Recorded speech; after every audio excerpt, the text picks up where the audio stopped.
नमस्कार साथियों, स्वागत है आप सभी के अपने YouTube चैनल में। तो साथियों, आज की जो अपनी बातें होने वाली है वीडियो में, वो तीन बातें होंगी ईएमआईएस की सैलरी को लेकर। दूसरी बात होगी कि जो अगर आप ऑलरेडी जॉब में और ईएमआईएस में आपका सिलेक्शन हो गया तो कौन कौन सी सावधानी रखनी है, इसके अलावा डॉक्यूमेंट्स आपको क्या क्या लेके आने हैं।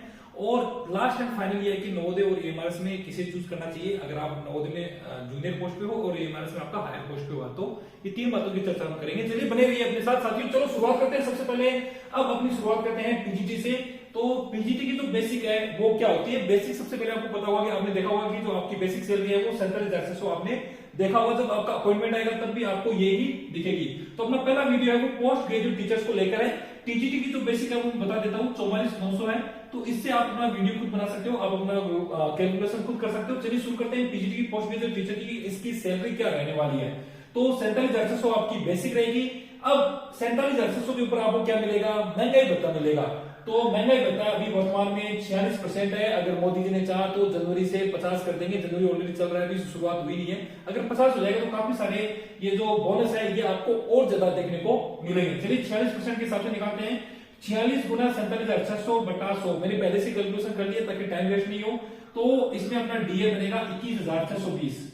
डीए कितना बना? 21,620। किसमें बना? बेसिक के ऊपर बनता है। ठीक है। चलिए इसके बाद में एक अपना अलाउंस मिलता है जिसका नाम है ट्रेवलिंग अलाउंस। क्या नाम है? Travelling allowance. जो कितना है? 1800। नॉर्मल सिटी में 1800 है और जो हाई कैटेगरी की सिटी है वहां पे ट्रेवलिंग अलाउंस 3600 है। लेकिन मैं नॉर्मल सिटी को लेकर चल रहा हूं। तो डीए इसमें ट्रेवलिंग अलाउंस 1800 रुपए है। अब आपको पता है कि टीए के ऊपर भी हमें क्या मिलता है? डीए मिलता है, डीएनएस अलाउंस महंगाई भत्ता मिलता है। तो 1800 गुणा 46 बट्टा 100 तो कितना आएगा? 828 रुपए आपका क्या बन गया? डीए ऑन टीए बन गया। अब देखो हार्ड स्टेशन अलाउंस बहुत कम कैंडिडेट होंगे जिनको हार्ड स्टेशन मिलेगा। और मैं तो चाहता हूं कि हार्ड स्टेशन मिले तो उतना ही अच्छा है, ट्रांसफर के लिए भी इजी है। दूसरी बात, घूमने के लिए भी इजी है। मुझे तो हार्ड स्टेशन बहुत अच्छे लगे। मतलब मेघालय और आसाम में काम किया है मैंने, बहुत ही अच्छा लगा था मुझे। तो इसमें आपको क्या मिलता है? 10% एक्स्ट्रा मिलता है। किसमें मिलता है? बेसिक का 10% मिलता है। तो बेसिक का 10% कितना हो गया? 4,760 रुपए आपका ये हो गया। अब देखो एनपीएस, ये मैं आपको बताऊं, ये मैंने पहले लिख लिया आपको, लेकिन ये आगे आपको समझाऊंगा। चलो अभी समझा देता हूं, लेकिन ये ग्रोथ में ऐड नहीं होगा। एनपीएस कैसे निकालते हैं? एनपीएस आपका बेसिक और डीए इन दोनों को मिलाते हैं और उसका 10% आपका काटा जाता है एनपीएस, जो डिडक्शन में हम आपको पढ़ाएंगे। चलिए अब देखिए आगे एनपीएस कंट्रीब्यूशन।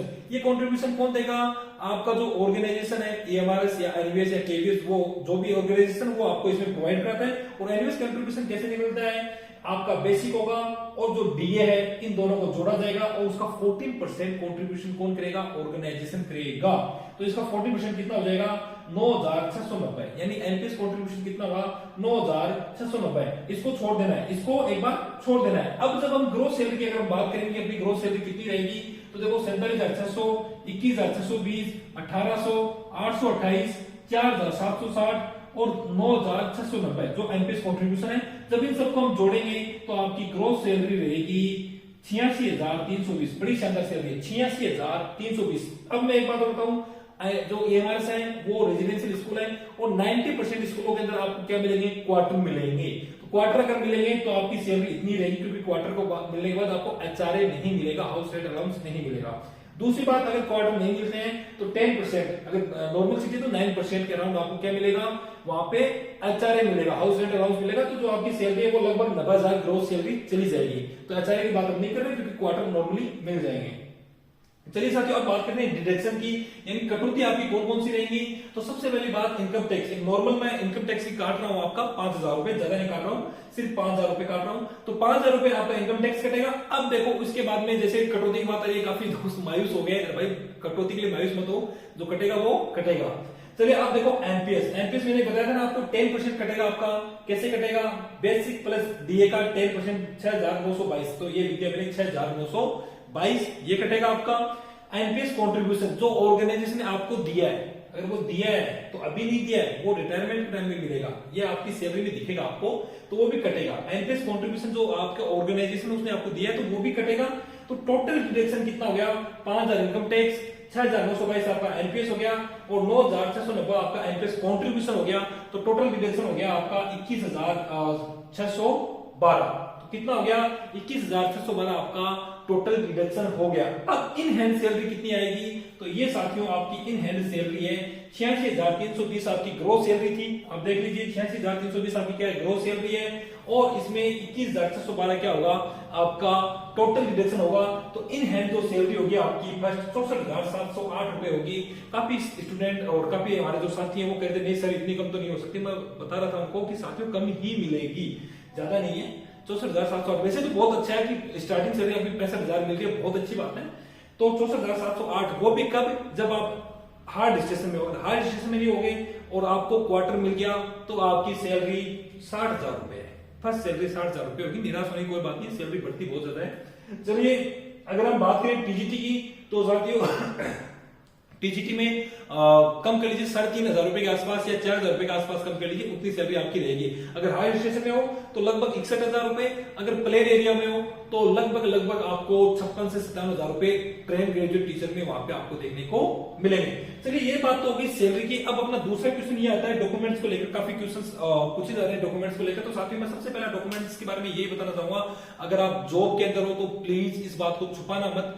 जब आप वहां पे डॉक्यूमेंट वेरिफिकेशन के लिए जाओ तो उनको जरूर बता देना कि सर मैं ऑलरेडी इस जॉब में हूं।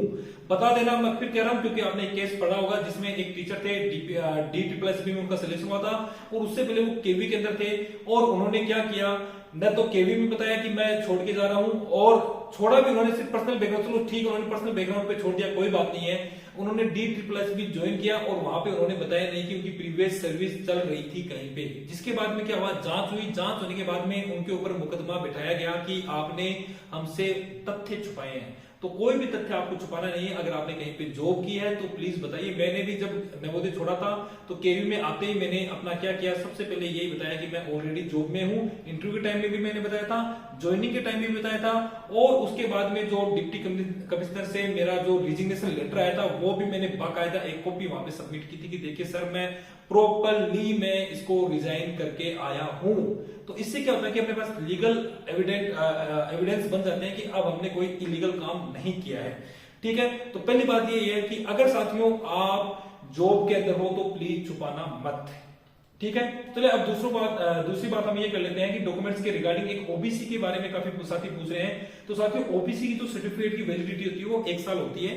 तो आपके पास अगर 1 साल खत्म हो गई है तो प्लीज जब आप डॉक्यूमेंट वेरिफिकेशन के लिए जाओ तो आपका पुराना वाला जरूर लेके जाना जो आपने फॉर्म के टाइम में आपके पास था। जब फॉर्म आपने भरा था उस टाइम से जस्ट पहले का आपके पास होना चाहिए और एक नया बनवा लो। अगर आपकी वैलिडिटी 1 साल से कम मतलब 1 साल नहीं हुई है उसको तो वो चल जाएगा। चलिए 2 बातें। तीसरी बात है सर साथियों डॉक्यूमेंट्स में ऐसा कुछ है नहीं, सब नॉर्मल है, नॉर्मल तरीके से आपका हो जाएगा। चयनितों को एक बार पुनः बताइए। और एक साथी एक इंपॉर्टेंट बात साथियों ये कहूंगा कि क्वेश्चन किया था हमारे एक साथी ने कि सर नवोदय टीजीटी में ऑलरेडी हूं तो क्या ईएमआरएस मेरे लिए बेस्ट रहेगी क्या पीजीटी के अंदर? 100% बेस्ट रहेगी। क्यों बेस्ट रहेगी? सबसे बड़ी बात तो यही है कि ईएमआरएस में वार्डन है, आपको हाउस मास्टर का काम नहीं रहेगा। आप 6 या 7 घंटे बाद में आप वहां पे फ्री रह सकते हो। अगर आपको लगता है कि आपको बच्चों के साथ रहना है, हाउस मास्टर का काम करना है, तो आप नवोदय में भी रह सकते हो, but EMRS I think best. तो ये 3-4 बातें थी साथियों। अगर साथियों चैनल अच्छा लगे तो प्लीज सब्सक्राइब जरूर करना। अगर आपको कोई क्यूरी है तो प्लीज कमेंट बॉक्स में बताएं। सैलरी के रिगार्डिंग मैंने बता दिया है कि टीजीटी से ऐसे निकाल सकते हो। और कुछ एक बात और मैं बताना भूल गया कि नवोदय में आपको रेजिडेंशियल अलाउंस मिलता है 10% एक्स्ट्रा, लेकिन ईएमआरएस में नहीं है अभी तक। क्यों? क्योंकि वहां पे आपका काम नहीं है कुछ भी पढ़ाने का, मतलब सुपरवाइज स्टडी का ऐसा कोई काम नहीं है, तो आपका वो रेजिडेंशियल अलाउंस वहां पे नहीं बनेगा। नवोदय के अंदर है। हाँ, नवोदय में एक फायदा बहुत है कि आपको सैलरी अच्छी मिलेगी। अगर आपको 6 घंटे की जॉब चाहिए तो ईएमआरएस आप ज्वाइन कर लीजिए। बाकी और कोई क्वेश्चन हो तो प्लीज कमेंट बॉक्स में बताएं। चैनल अच्छा लगे तो सब्सक्राइब जरूर करें। थैंक यू साथियों, धन्यवाद। एक बात और, असिस्टेंट प्रोफेसर के लिए हम जल्द ही एक क्लास मैंने करवा दी है, 2 दिन क्लासेस, मतलब इंपॉर्टेंट जो चैप्टर की सारी क्लासेस मैं कराऊंगा, तो प्लीज हमारे साथ बना रहिए। अगर आप राजस्थान असिस्टेंट प्रोफेसर की तैयारी कर रहे हो तो थैंक यू साथियों, धन्यवाद।